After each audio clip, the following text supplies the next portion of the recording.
it even got to the point where like I'm putting my key in the lock and I'm thinking to myself, what am I going to find in this house today? And then there was a time when I wondered, am I going to walk in on a suicide?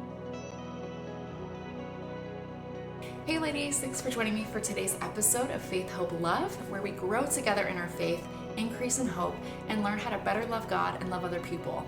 In our Momentum series, we are in our Moving On section, and so I have a special guest today, Yvette Walker, who is the podcast host for Positively Joy. So she's gonna be sharing a little bit of her story, some of the things she's walked through, and what it looks like to move on after having a relationship with someone that is dealing with undiagnosed mental health issues. So thank you so much for joining us on the show, Yvette. If you wouldn't mind just introducing yourself and also telling us a little bit about your podcast. My name's Yvette Walker. I am, as Melissa said, the host of Positively Joy. It's a podcast that basically asks the question, will you choose your joy? And I think that we fall into situations where we don't know how to dig ourselves out of the situation, and we really don't even see how to be able to reclaim that joy that the Father wants for us. And so we talk about a lot of different things. It's mostly an interview show, so I talk to a lot of people about their testimonies. Occasionally, I will speak about something that's going on in my life, and we also have a lot of fun along the way. I like to laugh a lot, so we hopefully have some of that going on. And it's been going since May of last year. So this was one of the podcasts that was, I'd like to say, birthed during the pandemic. Because I think so many of us at that time, we were looking to reclaim some joy. And so the Father told me to call it Positively Joy, which I did. And I always tell people that I know that was his title because I am a journalist by trade. I'm now in academia. And I know that Positively Joy is not grammatically correct, but you know what? The Father wanted it to be that way, so that's what I said. I love it. I love it. And I've just really enjoyed just getting to watch some of your episodes. I think it's really important, like what you were saying. In this last year, we really need more joy. And that's the same thing with mine. My podcast was kind of birthed in the pandemic as well. But I loved being able to be on your show and just the opportunity just to share a little bit of my story. I've shared this in my podcast in previous episodes about my family's history with bipolar and my own diagnosis with bipolar too. And so we chatted about it briefly on your show, but I would love to hear some more of your experience with that diagnosis. You mentioned that your husband had been diagnosed with bipolar and how sometimes it was okay, sometimes it was not. So I would love to kind of hear how you handled that and what that has looked like for you. When you were giving your testimony, it was the first time that I'd really publicly revealed that because I just felt so led to do so. So I was married. This was when I've since remarried. So this was my first husband, and we were in our 20s, so we were young. And when we first got married, he was very tired all the time, and he had been diagnosed with Epstein-Barr, which is the chronic fatigue syndrome. And so I said, okay, but obviously we fell in love and got together and got married. After that, his diagnosis, not his diagnosis, but his condition just seemed to worsen. He was tired all the time. It got to be the point where he couldn't hold down a job, and he got more diagnoses, and finally it said that he was bipolar. So he was put on kind of a series of different medications. They really didn't work for him. But what he didn't do was to look into some of the non-medication options. And as the wife in this situation, I felt really very helpless. And so being a journalist, I'm researching and I'm trying to figure out things. And I joined the support group that he really didn't want to go with me. So I joined a support group, which to be honest, I didn't go a lot, but I joined that. And then I also joined a lot of online groups. I should say a lot. This was a little bit ago. So, the digital options that we have today are more, but I was able to find some bulletin boards and some discussion groups. And so I joined that. Many of them talked about options such as diet and exercise and talk therapy, and not just relying on medications. And but that was something that he didn't feel either comfortable with or just didn't want to do. And so it was very frustrating, and I didn't know what to do. And I remember, and this is, well, I'll just go ahead and say it. So I remember going to see a movie at that time. I went with a girlfriend of mine, and we went to see the movie A Beautiful Mind. And in this case, this was about a case of schizophrenia, so it's completely different. But I remember, sitting in the theater, and the wife, in this case, um, she said that I made this commitment, and as hard as it is, this is what I'm going to do. I'm wildly paraphrasing, of course. I haven't watched it in a long time. I haven't been able to watch it again because I had to excuse myself and go to the bathroom and have a big cry because I felt like, yes, I was very unhappy, not really understanding what he was going through. So I'm not blaming, but also frustrated by what I thought might be some additional things to do that he didn't want to do. But like her, I'd made a commitment. I'm a Christian. We got married in the church. And so I said, this is my life. I guess this is my life. And so, like I said, I haven't watched the movie again, so I can't really, quote that correctly. But that was really, really difficult. So I think I always continued and tried to look for, the man that I loved in this shell of a person who was changing because he was unable to really get a hold of the disorder. I ignored friends who told me that he was faking. I ignored friends who said this is just he's just lazy, he just doesn't want to work or he doesn't want to do anything. And I said, no, I don't think that's true. I think it's a real condition. I think it's a real disorder. And that wasn't being very supportive. I think they thought they were trying to support me, but that really wasn't what I needed to hear, So as I told you before, it's not a happy ending. The marriage failed, and I really blamed myself a lot for that. I guess I felt like I just wasn't strong enough, or was not, for whatever reason, able to continue. There were some things that happened kind of down the line where his condition, he was mostly bipolar 2, so depressive, but a few times a year he would have manic episodes. And in those manic episodes, they got worse and worse. They still were only a few times a year, but when they happened, they got worse. And he began to, engage in some behavior that I just decided I wasn't going to put up with. And so we did divorce.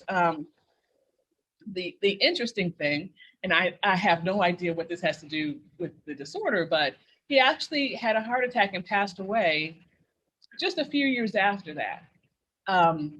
He had remarried, actually. I began to wonder, well, would I be a widow if I had just stuck it out? Would it have ended like that? I mean, you just begin to doubt and criticize yourself and all of that. And like I told you when we were talking in your show, that that I applaud you for the hard work that you and your husband are doing, because it's hard work. It really is. And we didn't actually have children because that was something that he didn't want. So it was a difficult time. After that, I dated a little bit and really didn't have any success there. I felt like I was craving to be in a relationship. And I discovered, it took me, well, I guess I'm not very smart, but it took me long enough to realize that I needed to stop chasing a relationship and really invest in my relationship with God. And so basically he told me that he loved me, that I didn't need to worry about it, but that I needed to invest in that relationship with him. So stop dating, stop chasing that for about maybe a year and a half. Felt like I got closer to him. And then about a year and a half later, I felt like he was telling me, okay, it's time it's time for you to date again. And so after that, the third guy I met was my husband now. His name is Tim. He's a godly man. This was the other thing. This time I insisted that I was going to date a godly man who had a relationship with Christ. And that really hadn't happened before. So we met, like I said, he was the third person I met. We met and we dated for, I want to say 2 years. He engaged a year, or rather he proposed to me. We got engaged a year after we met, and then we got married the next year. I appreciate you sharing with so much honesty about your experience. And I've, again, sharing on your podcast, my experience is more, I experienced it as a kid with, my mom having bipolar disorder. And then now as an adult, having my own diagnosis, I'm on the other side of that equation where my husband is the one that's kind of walked with me through all of this. And I think there was a couple really key things that you talked about where the idea of, when someone gets a diagnosis, it's not just a medication and done. It's a holistic kind of treatment that has to happen. I know for me, it's been medication, therapy, connecting with other godly Christian women that, I can like do life with. And obviously having a spouse that's supportive is huge, but, one or two of those is not enough. And I think it's, obviously, it's hard to hear that you went through an experience with someone that wasn't doing those things.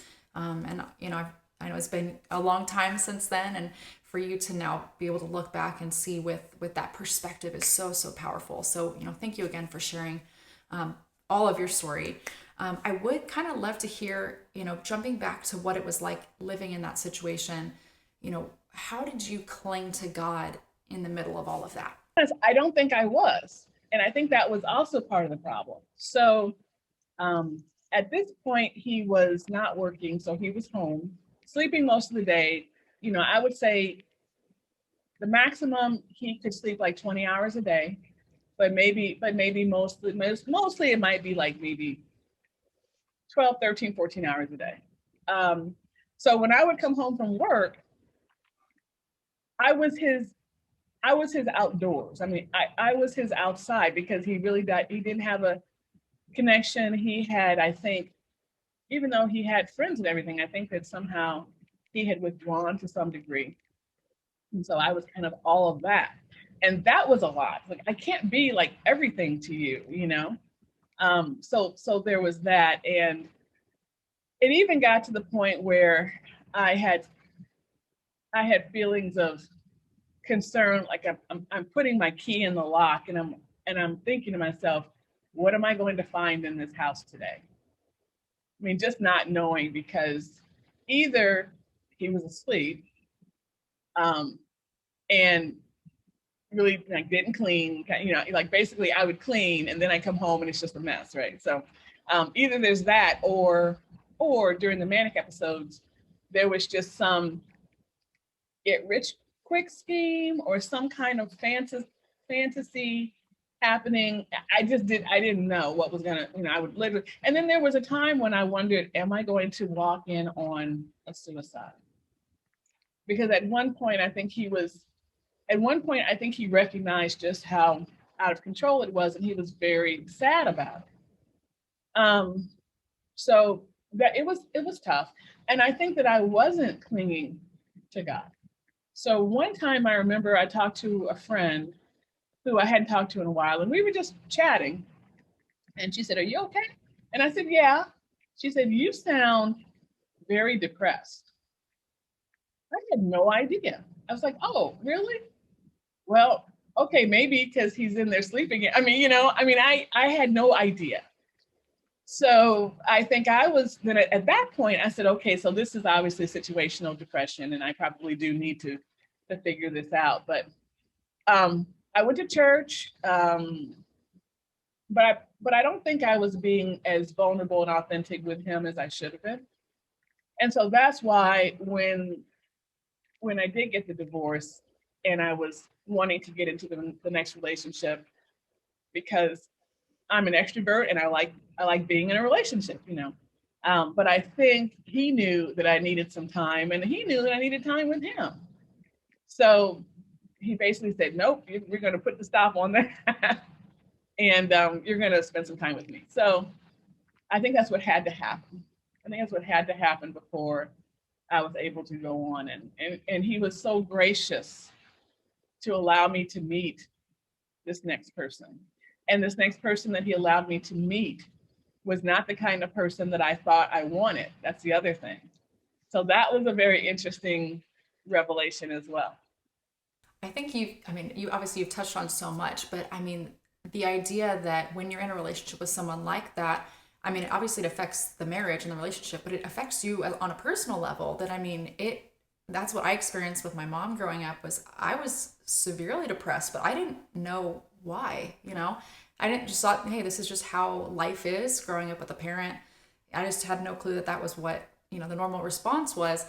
And I mean, I think what you've said here is that you almost didn't see it, but your friend was able to see it. And I think that's like the value of having those kinds of relationships with people that can love you and be honest with you and kind of point out those things that are difficult to hear. I know obviously it did end in divorce, but before that, were there any boundaries that you kind of set up? And, how do you address when the other person doesn't respect those boundaries? How do you handle that? So, like I said, I really did think that this was just, I was, I made the commitments. I was just supposed to accept everything. This is what, this is what God had in store for me. And I didn't know why, but this is it.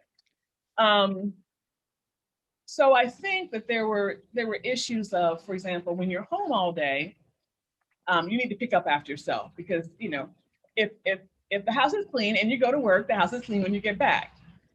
But if the house is clean when you go to work and there's someone in the house all day who's puttering around and not picking up, then when you come home and the house is and he also did not cook dinner, so he wasn't like a house husband. That would have been a different situation. If he had said, this is for my health, I'm gonna get in, I'm gonna try some of these holistic methods, but I just don't think I can work right now. Let me be the house husband, take care of the home and cook for you. Then that might have been different, but that was not the situation. So the boundaries were keeping the house clean, and it'd be nice, yeah, if you made dinner for me, but he didn't respect that. Then the big boundary came, and it really wasn't even a boundary. It was a really condition of marriage is to not engage in behavior that I would say is bad, and that's what happened toward the end during some manic episodes. And actually, I was talking to my sister about this just the other day, and she said, "Well, but that was because of the disease," and I said, "That's true, but there are lots of people who have the disorder and understand that they have to keep it under control, and that there's areas that you can't cross." And he either didn't realize that or hadn't learned that lesson. And at that point, I don't want to say I was out, but I was really feeling like there's nothing else I can do. I appreciate you sharing that. I mean, that's something that I know for me when I was, and I shared this. I don't know if I shared this on your podcast, but I've shared this in previous episodes on this series that a big issue that I had was pornography usage, and not anything crazy, and just the stuff on like Netflix and Amazon. But that was a big issue that I had to deal with, and realizing that was happening whenever I would have a manic episode. And that's the thing I had to come to realize though was just because I'm in a manic state doesn't give me an excuse to do whatever I want to do. And I think that's a big boundary that my husband had set that hey, if we're going to have a healthy marriage, this has got to be gone. And I did it. I just decided, I started getting help for, the correct medication for me to be healthy with bipolar stuff. But I just decided, I'm not going to do this anymore. A big help with that was having accountability from my women's group that they essentially, I knew if I were to fall into that again, I would have to tell them with honesty that I'd slipped. And I'm so unbelievably grateful that our God is a God that frees us. And I'm so sorry that you were in a situation where that didn't change. Again, I know that's maybe not the issue that you were experiencing with him, but having a mental disorder is not an excuse to do behaviors that are harmful to you or your marriage or the relationships that you're in. It's just not, God doesn't want that for us. He wants us to find freedom and healing. So I appreciate you sharing with so much honesty your experience with your first husband. I would love to hear, you mentioned Tim. I would love to kind of hear a little bit about your guys' relationship and what that's looked like for you to have a healthy marriage after one that has been unhealthy. I would love to do so. And I also want to explain a little bit about why this relationship is so special. Um, so my former husband and I were married for 13 years. Lucky 13. And you really stuck through it. I mean, that's honestly is a huge, huge, it shows how amazing you are that you would persevere through 13 years. I don't want to cut you off, but that's amazing. Well, thank you. And I at the time I didn't feel like I was amazing, and I like I said, I still bear some of the blame because it's two people. I can't just blame, perhaps if I would have could have been stronger and really held his feet to the fire, maybe, all these maybes, you just don't know. But so that was 13 years, and then Tim and I didn't meet until, so that was, let's see, so we ended in 2003 or 4, and Tim and I didn't meet until 2015. So that was a chunk of time in between, right? And I think what I was doing before was I was settling for situations that I think God didn't want for me. Like, for example, so my first husband, he went to church, but he really considered himself agnostic. And the church that he went to was a little bit more spiritual and not like God, which is what I craved. And even then, we would go to his church, and then he would stop going. So I need someone. I mean, equally yoked. That whole thing. I mean, that is a real thing. So I needed someone who not only shared my faith, who loved God the way I love God, and who want to worship Him, the way I worship Him. And so I met my husband online, as we do these days, it seems. And in my little, you know, profile, uh, it said that I was looking for someone who had a relationship with Christ, like for real. And I quoted, gosh, and I really should know this verse, but I quoted from the verse in the Bible that said, two people will help each, one person will help the other when they fall. I should know that. I should have that committed to memory. Um, and the funny thing is that when we were writing our vows, he actually included that because that was in my profile. He included that in his vows. So I was like, oh, I was so surprised. I didn't expect him to even remember that. The other thing is that, so we got married. So I'm older. This is an older marriage. An older marriage looks different from a marriage in your 20s. And so I read this really great book that basically talks about your marriage being holy. And your marriage being holy is more important for you to have a happy marriage, or whatever you think a happy marriage is. And so Tim and I both believe, and we didn't put this in the vows because we thought it might be kind of like a downer in the moment, but we both believe that it's more important for us to love God than each other. So we must love God first, and any love we have for each other is second. And he said, should I put that in the, and now I think back on it, I should have said yes. It's our vows. We should have done it, right? But we were like, well, that's not very romantic. So we didn't put that in the vows. But we both, he actually brought that up, and we both believe that. And there's this great song by Keith Green, who's a wonderful Christian singer and songwriter who passed away a long time ago in the 80s, called I Pledge My Head to Heaven. And there is a verse in it that says, I pledge my wife to heaven for the gospel. And then he says, and somewhere along it, he says, I'd rather be caught dead than to love her more than the one who saved my soul. And so I believe that, and he believes that. So that's a very different marriage, I think, than maybe like a marriage someone would have in their 20s or whatever, because we really believe that. Now, do we love each other? Oh yeah, we love each other, but we love God more. And so that is more fulfilling to me.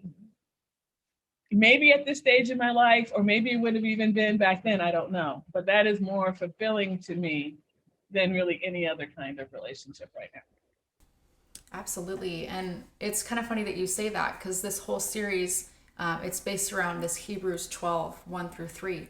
But the first couple parts of that is, therefore, since we're surrounded by this great cloud of witnesses, let us throw off, everything that hinders and the sin that so easily entangles, and run with perseverance this race towards Jesus, the pioneer and perfecter of faith. And when I was reading that and studying that, it kind of came to me that it's like, we've got those people cheering for us in the stands, the people that have kind of gone before us in faith and cheering for us. And we've got those that are running alongside us, right? And so as we take off our burdens, we help others to take off their burdens. We're running not towards our spouse, but towards Jesus. And I think there's this powerful thing that as women, we're supposed to run together towards Jesus, but also with our spouses, run towards Jesus. And I think that's something that in our early marriage, my eyes were on him, because I was so excited to be married. We were 21 when we got married, and we were so caught up looking at each other that, man, at the beginning, I wonder if we had not been just like full faced running towards Jesus, if our marriage couldn't have been even better than it was. And I think that's something that now, as we're 31, we've been married for 10 years now almost. It's something that yes, it's really exciting. I can't believe it. We've made it. And I think we've kind of come to this place where we're like, if we can keep our eyes on Jesus and running towards Jesus, that's what's going to make our relationship healthy. Not just, hey, we love God, but we really, really love each other. And that's kind of how the world generally, even in the church, kind of sees marriage. So I just am so thankful, again, to hear some of your story and what it looks like to be in a relationship that is healthy after being in one that's not. And it's, it is worth the wait to wait for that person that's going to be equally yoked and is going to be the best fit that God has got for you. And I just am so thankful, seriously. If you wouldn't mind, do you have any last thoughts? Yeah, I was just going to say, well, you're welcome. And, and it doesn't mean that I'm still not really, desirous of being a good wife, and that he, needs and wants to be a good husband. And I challenge him because, we are equally, I mean, clearly I'm at work right now. So we are equally running the house together, but it is important for him to be the head of the Christian faith in the house. I mean, he needs to, I guess, to keep me accountable, and I need to keep him accountable. And when I feel like he's slacking, I'm like, you need to, you're the Christian head of this house, so you need to kind of pick that up. And, so we challenge each other on that. And we both are very, very committed to serving at church, not together in different areas of the church, which is probably a good thing. And so it's not like we shouldn't, we don't want to be, it needs to be a good marriage, because a good marriage, and again, in the way that we take it, is reflective of what Christ wants for us. And so, and we can get caught up. I've just been talking about, and I did, actually my last podcast episode was about saying no, and is being on offense for Christ instead of just being on defense. And for me, defense means just saying yes to a lot of stuff. Like I say yes way too much to things. And I need to start saying no to things, because when I say yes to everything, I'm saying no to Christ. And so, and also to my husband when I think about it, because if I'm working all the time, or I have even all these small groups, or I'm doing all different kinds of things, I still need to make time for him in our household, and make sure that I'm not doing so much that I'm not making time first for God, of course, and for my husband. But even in our effort to make time for Christ, we can't push our husband away. You know what I mean? And I feel like I'm just doing so much. And so one week, I don't know, I just felt like I was getting home late every night, and he's great about it, but I was like, no, this isn't right. We need to have time together. So I do want to say that that's important. I don't want wives and husbands to think, okay, no, we're just going to love God first and not take care of each other. That's not going to make for a good marriage. Yeah, so resonate with that. I had someone very early on in our marriage tell us that, loving God is different from serving God. And, so many ways that, we need to be, spending time with God in his presence every single day, dedicating to that relationship with God. And obviously we need to serve God. We're called as Christians to do that. But if we're serving God and, his people, but not serving our families, like that's been a big thing God has called me out on recently, is you could be doing all this stuff, but what if at the end of the day they don't see Jesus in you? That is, that would be such a shame. Anyway, but I just appreciate you kind of sharing from your experience, like what it looks like to have a healthy marriage, and that there is hope. Maybe if someone's watching this, that they're in a relationship like that right now, where they're just feeling so discouraged, that, it's possible potentially for that relationship to heal, but also if it doesn't, and if that does happen, that there's a possibility for us to heal. So I just so appreciate you. I would love to kind of hear, how can people be following you and your podcast? So my website is Positively Joy, and pretty much everything is there on my blog posts, the podcast, and also links to where you can listen to the podcast. So if you like to listen on various devices or platforms, they're all there. I'm on Facebook. In fact, we have a Facebook community. It's called the Positively Joy Facebook community.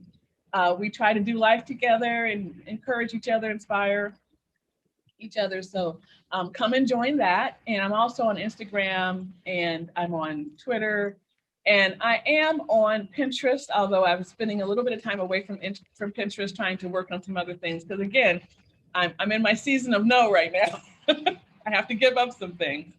But yeah, you can find me, and definitely welcome to help anyone who is in this kind of a similar situation and would like to talk about it. I really like what you said. You can be healed, and it just may not look like what you thought it should look like or what you think. I do agree that it's important to be committed to your vows and follow your vows to the best that you can, but then to give it to God. I mean, you do what you need to do and what you can do, and then you have to ask for his divine assistance. Thank you, Yvette, seriously, for just coming on the show. And if you are not already following her podcast, Positively Joy, definitely go and take a listen and join the Facebook group. So I'm a part of it. I have always found so much encouragement from being part of the group. So definitely go and join that. And thank you so much, ladies, for watching today's episode. We are again in our Momentum series. And if you have not taken a chance yet, go take a look at the Faith, Hope, Love Women's Community for more information about our #Momentum Challenge. We're memorizing a verse every week, and I want you all to get in on that. So I will see you all next week.